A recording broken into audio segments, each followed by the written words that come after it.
c'est un demi-frère d'Adama. Il a presque le même âge que lui, 24 ans en 2016. C'est lui que les gendarmes étaient venus arrêter le jour de la mort d'Adama.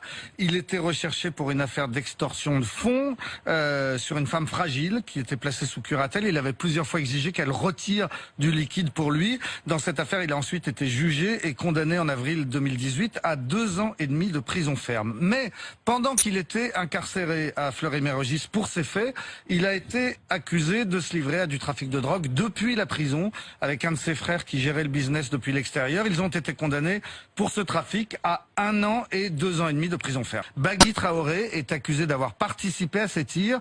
Il est mis en examen pour tentative de meurtre sur des agents de la force publique. Il va comparaître à l'automne prochain devant une cour d'assises. 3 mois après la mort d'Adama, la maire de la ville avait reçu des menaces, notamment des frères Traoré, et le conseil municipal devait étudier la mise en place d'une protection pour l'élu. 2 des frères ont voulu assister à cette réunion où on allait parler d'eux. On leur a refusé l'entrée. Une bagarre a éclaté. Une policière a reçu un coup de poing dans la figure.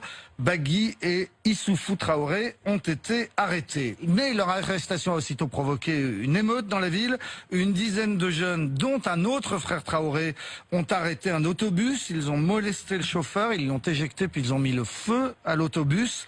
Bagui et Issoufou seront jugés dès le lendemain, condamnés à 8 mois et 3 mois de prison ferme pour le coup de poing à la policière en marge du conseil municipal. Et Yacouba, lui, sera jugé plus tard pour l'incendie du bus et condamné à 3 ans de prison ferme. L'affaire la plus sordide concerne Adama Traoré lui-même. Oui, peu de temps avant sa mort, Adama Traoré était incarcéré à la prison d'Oni, la maison d'arrêt du Val d'Oise. Le 22 mai 2016, une femme s'est présentée au commissariat de Pontoise.